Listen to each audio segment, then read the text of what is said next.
Hello again, everyone. Scoons Comics here with another exciting, oh so thrilling comic book haul. Yes! No, not in front of the camera this time.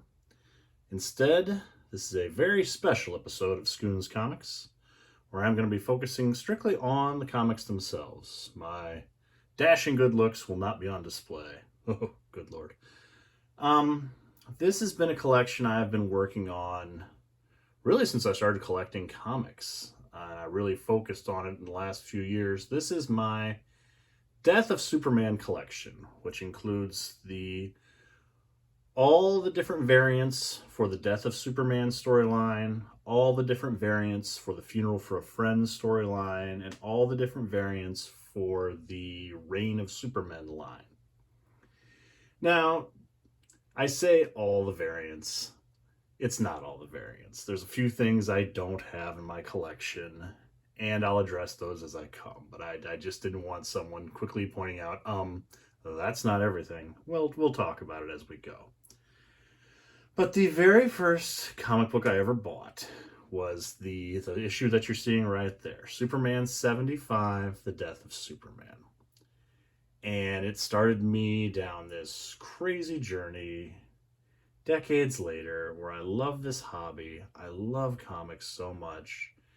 And while I had the direct editions, comic shop editions of all these comics, I never had all the newsstands. And this was a weird time in comics where a lot of these have second prints, third prints, fourth prints, fifth prints. And when I collected these originally in the 90s, no one really cared about those multiple printings, man. Those were all garbage. No one wanted them. And as a result, they're a little more rare today. And they're not really, some of them are very rare. But some are just in hiding because they're in people's long boxes and they don't know that people are looking for them. You don't see as many of the second prints, third prints, the DC Universe variants. I'll get into all these things on eBay and on different websites, and then even at comic shows, because people don't think people are looking for them. Dealers don't think people are looking for them. So there's a dedicated but small group of collectors out there that have hunted all these things down. And when I decided I was going to start to do this, it became a very difficult task, much more so than I thought it would be. I thought I would pretty easily, after a few comic shows, track these things down and discount boxes, and maybe a couple I'd have to get off eBay, but I thought I'd track these down pretty easily. But digging into this, it became a real labor of love trying to put this all together.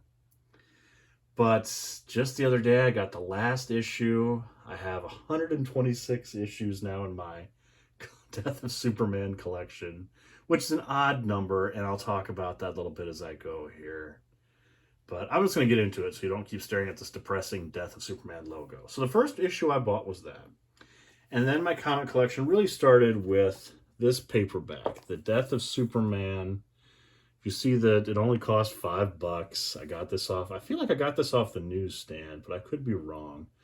But I took this to middle school every day for like a week, just reading the storyline, because I only had new issue 75. The actual death issue. So I was dying to know, no pun intended, what happened. And I was just hooked, and it was amazing. So I still have this copy, and it's real dear to me. I love this book. You're going to hear me say I love this book a lot. So let's get right into it, shall we? So the very first issue of the storyline is Superman Man of Steel number 18. And this is the newsstand edition. Most people watching this are going to know this, but just in case, you can tell it's the newsstand because it has a little barcode down here, right? That's usually the dead giveaway. It's newsstand edition. And then the direct edition, or the comic shop edition, is this one. And it has something different in that box, right? In this case, it's the credits for the creators. Then we have the second print. You're going to be able to tell all these are different printings a couple ways. There's Roman numerals always up here in this box. And the colors are going to be different. See, the logo colors are different there.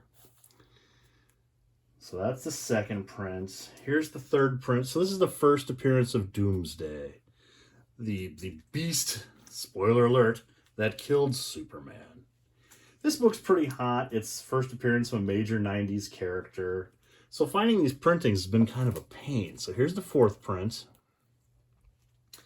And then the 5th print is the first of these DC Universe variants. DC Universe variant, because here in the box, it says DC Universe, obviously.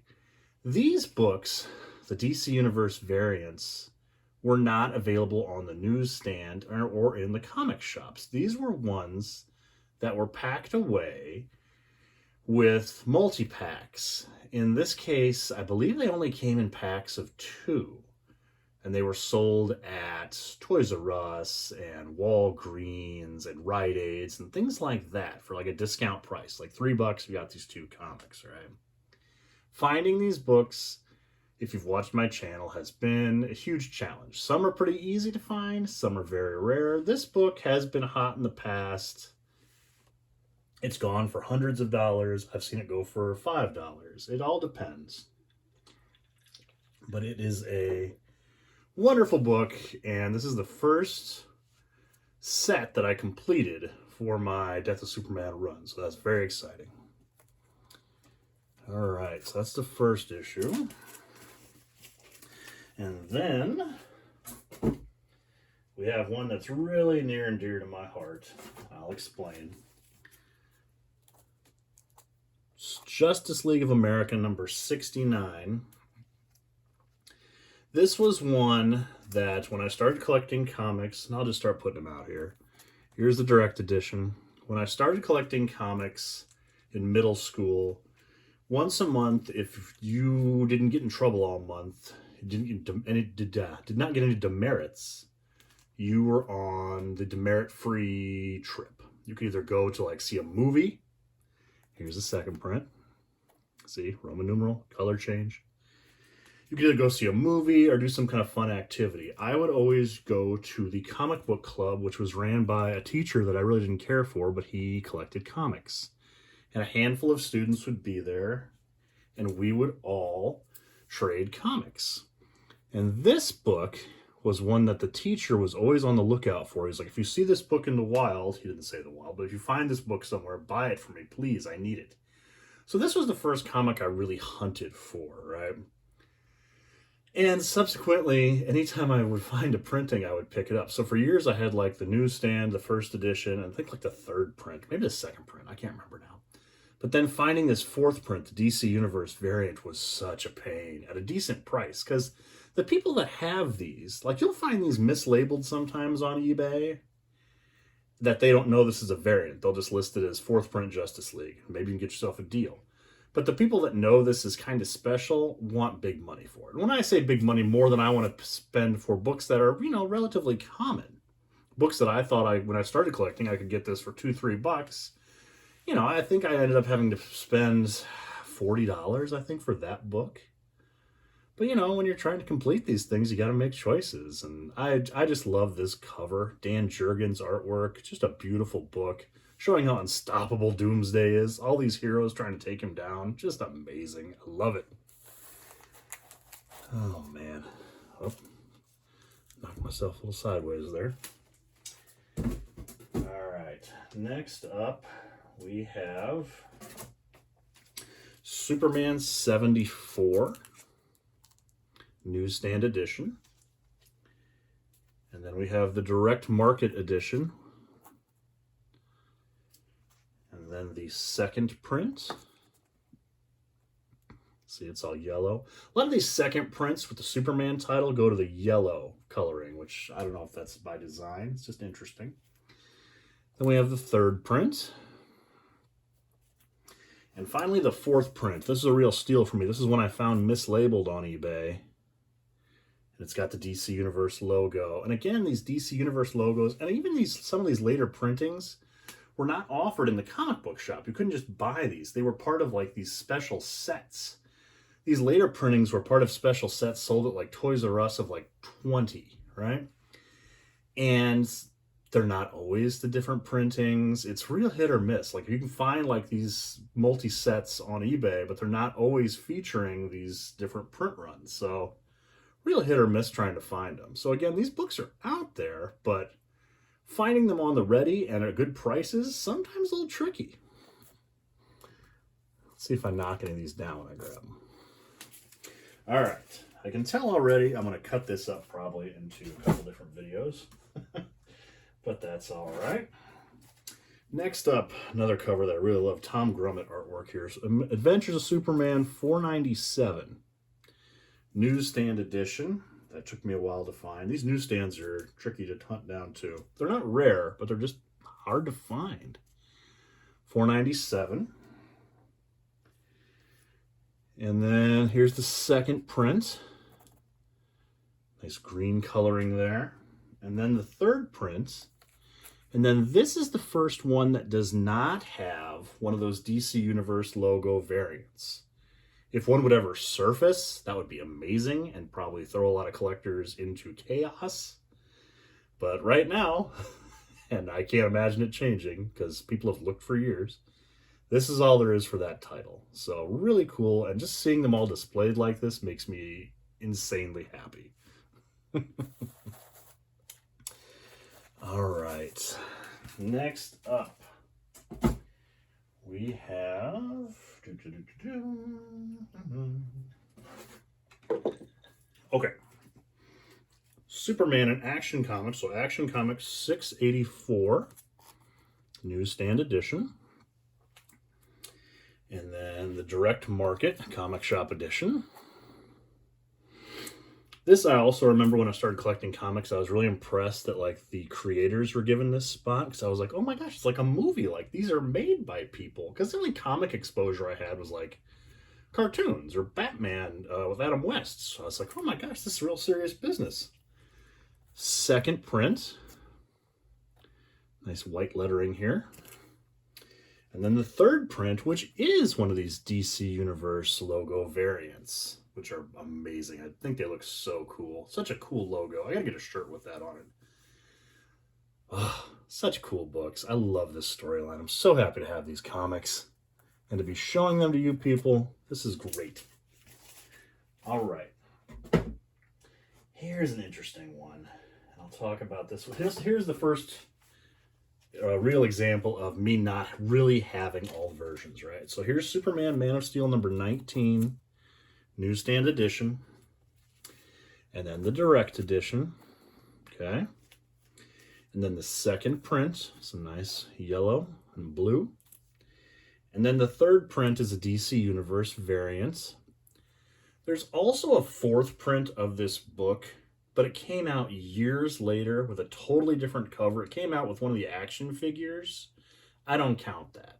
Like, if I found it in a dollar bin or something, sure, I'd chuck it in the box here with the collection. But for my collecting purposes, this issue is complete. I'm very happy with this. Look, and they couldn't show blood on the cover, right? 'Cause this is still Comic Code days, so maybe they could have got with showing red blood, but instead it's all black. Just interesting. At least to me. Hope it is to you guys, too. Oh, now we're at the big one, people. The actual Death of Superman issue. And I've got several different things here. And this will be another one that I don't technically have all of them. So here's Superman 75. Iconic cover. Newsstand edition. His cape blowing like a flag in the wind, all tattered. Beautiful. And then the direct edition. Dan Jurgens killing him. Okay, and then here's where we get a little suspect, right? So here's the second print, direct edition. There is no newsstand print. You'll have people argue with me about this because there is a version out there that has a sticker, a physical sticker over this. And it's the barcode, right? And it's been recognized by CGC as the newsstand edition. If you put a sticker on something, that's not a printed comic to me. I could put a Lisa Frank Unicorn sticker on this and call it the Lisa Frank Unicorn variant. I don't buy that. I don't do stickers, okay? No stickers in Scoons Comics, all right? But technically, yes, I don't have them all. Then we have a real rare one, right? This one's hard to find, and collectors really covet this issue. Third print, newsstand edition. From what I understand, this was not actually available on the newsstands per se. This was only available with that trade paperback I showed earlier. They would offer this in like a bundle. I think it was that trade, this issue, and then sometimes maybe a different issue from the run. But I know it was definitely this issue, so it was bound with that. So finding these, A, is difficult, B, in high grade is super difficult. That's another thing. A lot of collectors try desperately to find these things in 9.8 grades and send them off to CGC, so they have them all slabbed that say 9.8 and protected in plastic forever. I don't like that. I don't do CGC unless I have some super rare book I would do that for. For these, I want to hold them. I want to open them up. I want to read the letter pages. I want to see them. I want to feel them. But anyway, but yes, so I was really excited to get this one. It's a hard book to find.